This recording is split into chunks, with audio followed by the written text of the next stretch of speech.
So, good morning mga mommies, mga daddy. So, usapang pamilya po tayo ngayong umaga.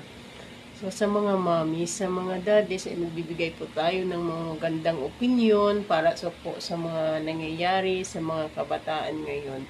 So, may nag-text po sa akin na nanghihingi po siya ng payo kung ano po yung maganda niyang gawin. So, yung sabi niya po dito ay lalaki po siya.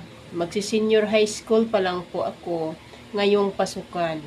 Nakabuntis po ako. Nasarapan po ako kaya nag-blackout ang utak ko. Hindi ko naman pwedeng sabihin kay mama ang totoong nangyari. Ano po ang magandang gawin? Excuse para kay mama.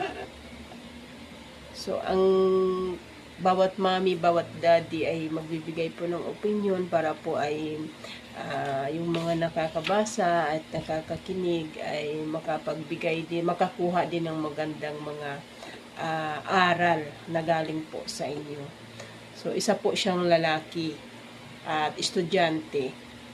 Pero sa problema niya ngayon ay hindi niya masasabi kung ano po yung magandang gawin niya na magandang dahilan para masabi niya sa kanyang magulang ang nangyari sa kanyang buhay. So, may mga komento po tayo. I-comment lang po natin sa baba.